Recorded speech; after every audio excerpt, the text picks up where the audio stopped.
Hello student, आज मैं आप लोग को इंडियन इकोनॉमिक डेवलपमेंट के थर्ड चैप्टर का नेक्स्ट टॉपिक क्या है, फीचर ऑफ इंडियन एग्रीकल्चर बता रही हूँ। ये कौन सा पार्ट में है? Part number 21। Following are the principal feature of agriculture. First क्या है, लो प्रोडक्टिविटी। अपने कंट्री में प्रोडक्टिविटी कम थी एग्रीकल्चर की। Productivity means output per hectare of land. It is extremely low in the India compare to advance countries. जो advance countries है उनके अपेक्षा यहाँ अपने कंट्री में प्रोडक्टिविटी लो थी। देखिए यहाँ पे दिया गया है क्रॉप्स। राइस इंडिया में कितना होता था? 3.6 lakh ton per hectare. China में 6.8 lakh ton per hectare and Vietnam में 5.8 लाख टन। ऐसे व्हीट इंडिया में देखिए सबसे कम है 3.1, चाइना में 6.5, यूके में 9 लाख टन। मैज क्या है इंडिया में 2.6, चाइना में 5.8 एंड यूएसए में 10.7।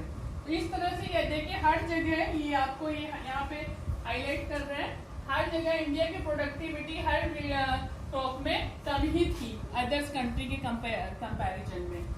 नेक्स्ट पॉइंट क्या है, रेजिस्टिंग अनएम्प्लॉयमेंट, छिपी हुई बेरोजगारी। This is a situation of hidden unemployment. It occurred when the number of persons engaged on a piece of land is much higher than what is actually needed। मतलब एक जमीन के टुकड़े में ढेर सारे वर्कर्स इंगेज्ड हैं, काम कर रहे हैं, जबकि वहाँ पे उतने लोगों की जरूरत है। मान लीजिए 50 आदमी एक फील्ड में काम कर रहे हैं और वहाँ पे रिक्वायरमेंट सिर्फ 20 वर्कर्स की है, तो जो 30 है एक्चुअल में तो वो अनएम्प्लॉयड ही होंगे। अपेरेंटली आज ये शो तो कर रहा है कि सारे के सारे एम्प्लॉयड हैं, सबको काम मिल रहा है, but in the reality many are employed, बहुत लोग अनएम्प्लॉयड हैं। इसलिए उतने ही वर्कर्स की जरूरत होनी चाहिए, इंगेज होना चाहिए जितनों की जरूरत है। नेक्स्ट पॉइंट क्या, dependence on rainfall. Agriculture in India is the heavily dependence on rainfall. पूरी तरह से किस पे डिपेंडेंट थी पहले कंट्री में एग्रीकल्चर? बारिश में। Accordingly crop production is highly uncertain. इसलिए क्रॉप प्रोडक्शन अनसर्टेनली था, कुछ सर्टेन नहीं था कि बारिश होगी तब तो अच्छा होगा। Good rainfall means good crops and bad rainfall means bad crops. तो ये डिपेंडेंस थी, पूरी तरह से डिपेंडेंट थी रेनफॉल पे पहले एग्रीकल्चर, तो इसलिए वो अनसर्टेन थी। बारिश पे कभी सूखा पड़ गया, कभी बहुत ज्यादा हो गई तो बाढ़ आ गया, तो इससे क्रॉप्स खराब भी हो जाती थी, नष्ट हो जाती थी। नेक्स्ट क्या है, subsistence farming. Farming in India is subsistence oriented, means that the primary object of farmers is to secure subsistence. मतलब अपने पहले जीवन यापन के लिए, अपने जो खर्चों के कंजम्पशन के लिए जो भी उतना ही प्रोडक्शन करते थे, क्योंकि उनका जीवन यापन चल जाए, साल भर के लिए हो जाए, कंज्यूम इतना हो जाए, उतना ही ये लोग प्रोडक्शन करते थे।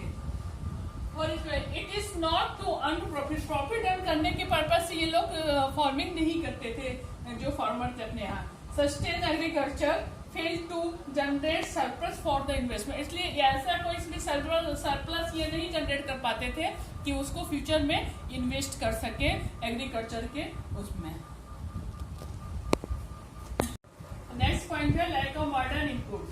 Modern inputs like chemical fertilisers, insecticides and pesticides are not justly used।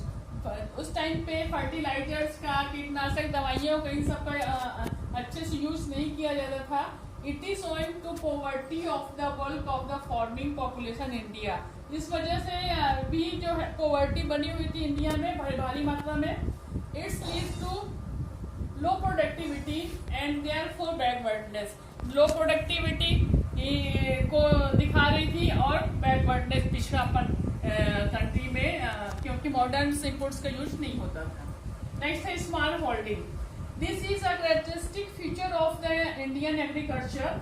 Small holding are a hindrance in the process of the growth in two ways. यहाँ पे एक ही स्मॉल होल्डिंग की वजह से भी ग्रोथ का प्रोसेस जो रुका था। क्यों?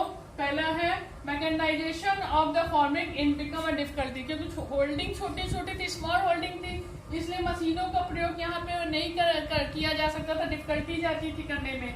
And marginal farming continues the view of the farming as a source of सबसे मेनली ये लोग उतना ही फार्मर से करते थे जितना उनके जीवन यापन के लिए, कंजम्पशन के लिए सफिशिएंट हो। उतने से ज्यादा ये लोग नहीं सोचते थे कि कुछ मार्जिन हो ताकि ये कुछ उसको इन्वेस्ट कर सके या सेल कर सके मार्केट में और कुछ प्रॉफिट अर्न कर सके।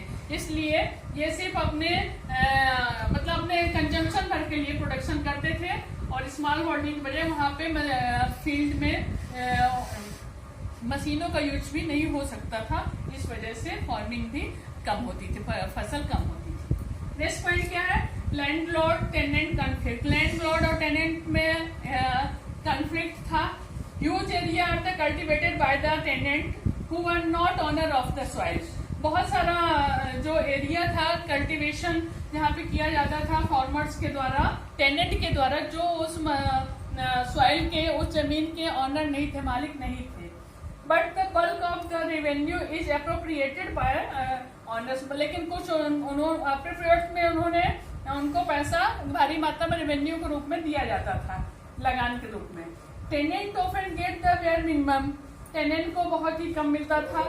Little and no surplus is left with the tenant for the reinvestment. तो थोड़ा सा भी पैसा उनके लिए, या थोड़ा सा या बिल्कुल ना के बराबर पैसा उनके लिए छोड़ा जाता था जो वो री इन्वेस्ट कर सके, जो उनके लिए पॉसिबल नहीं था। तो accordingly agriculture lead to stagnant. इस वजह से एग्रीकल्चर स्टैग्नेंट थी, स्थिर थी, आगे वो नहीं बढ़ सकी उस टाइम पे। नेक्स्ट पॉइंट है बैकवर्ड टेक्नोलॉजी। पुरानी टेक्नोलॉजी का यूज करते थे because bulk of the farm in India are small in size. Size में स्मॉल थी, ऊपर बताया भी आप लोग को।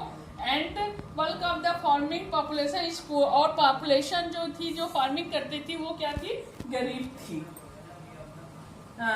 तो use a backward technology become a compulsive choice. तो उन गरीब थे इसलिए वो पुराने ही टेक्निक को यूज करते थे फार्मिंग में। और we find the heavy reliance of the cultivators on the cattle power.